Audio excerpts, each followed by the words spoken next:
ओम शांति।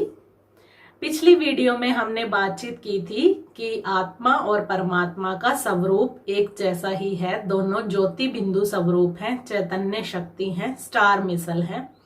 आज हम आपको बताएंगे कि परमात्मा कौन है और उनके कर्तव्य क्या हैं और वो कहाँ रहते हैं।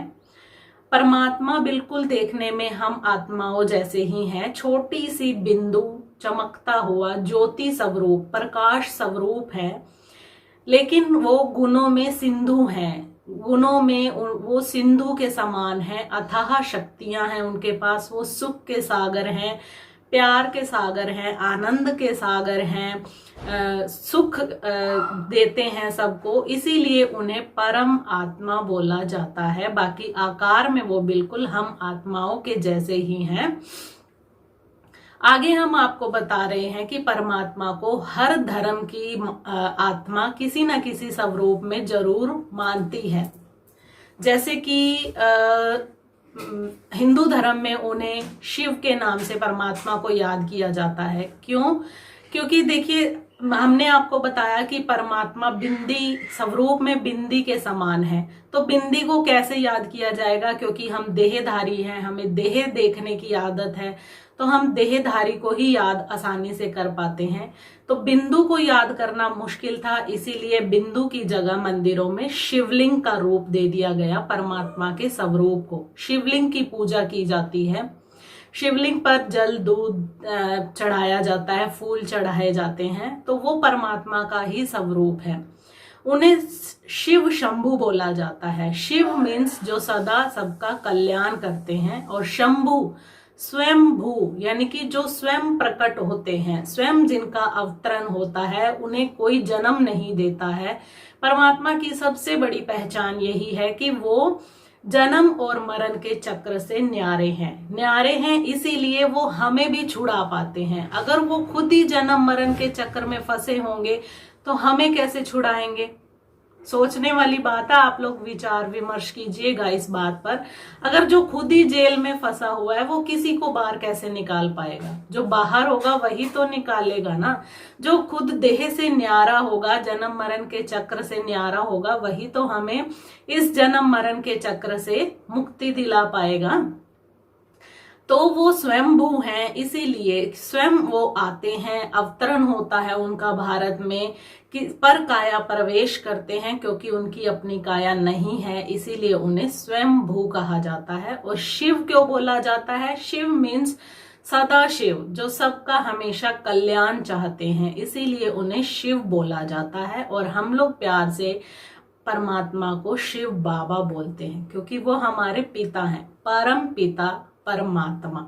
वो हम सबसे बड़े हैं, गुणों में बड़े हैं, इसीलिए वो हमारे पिता हैं।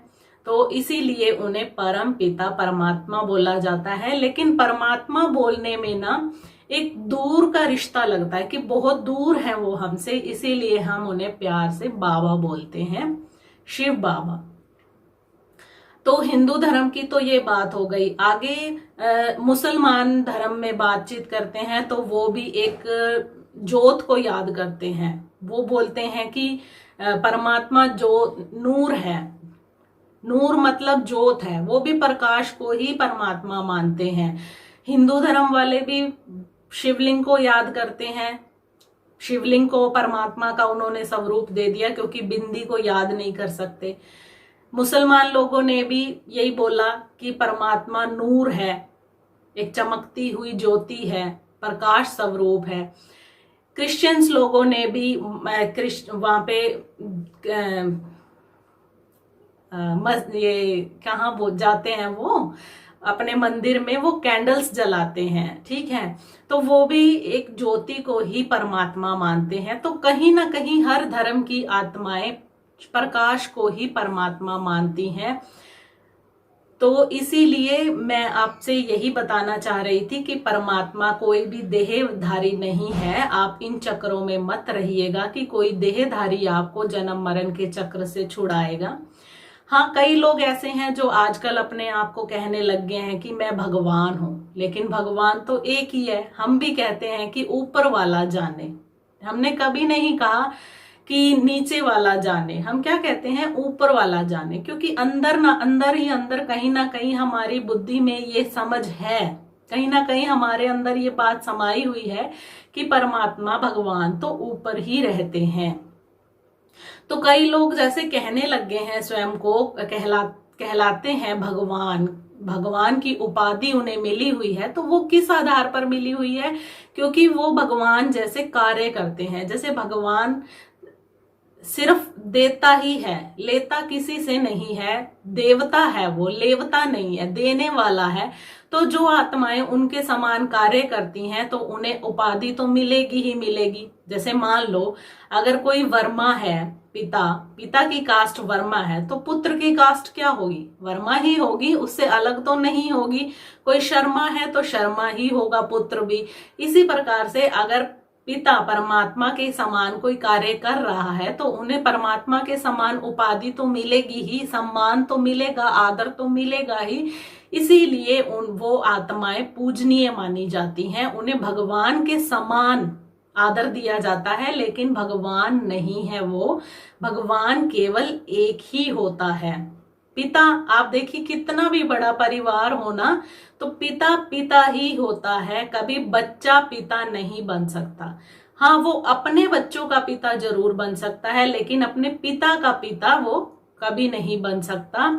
इसीलिए ये एक विचार करने योग्य बात है कि परमात्मा एक ही है। अब मैं आपको बताती हूं कि परमात्मा रहते कहाँ है।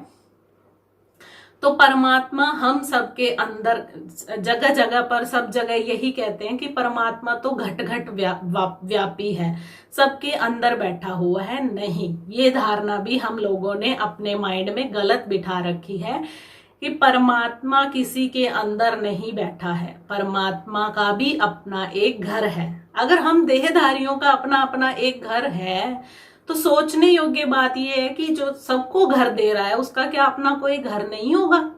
उसका भी अपना एक घर है, वो ऊपर रहता है, उसका भी अपना घर है। जैसे हम सब का एक घर है, वैसे ही परमात्मा का भी एक घर है। और हम सब लोग बोलते भी हैं ऊपर वाला जाने। कभी हमने बोला है कि नहीं, मुझे नहीं पता, जो इसके अंदर बैठा है ना, या जो मेरे अंदर बैठा है ना, वो जाने, अंदर बैठा जाने? कभी हमने बोला नहीं। हम क्या बोलते हैं? ऊपर वाला जाने, मुझे नहीं पता। इट मीन्स कि परमात्मा कहाँ रहते हैं? परमात्मा ऊपर रहते हैं। उनके घर को बोला जाता है परम धाम। 3 वतन होते हैं जिसकी चर्चा हम अगली वीडियो में करेंगे। आज की वीडियो में बस आपको इतना ही समझाने के लिए मैं आई थी कि परमात्मा एक ही है और वो ऊपर में रहते हैं। तो अगर आप लोगों के मन में कोई क्वेश्चन उठ रहा होगा ना, तो कमेंट बॉक्स में कमेंट करके जरूर बताइएगा। मैं पूरी कोशिश करूंगी आपके कमेंट्स का जवाब देने की।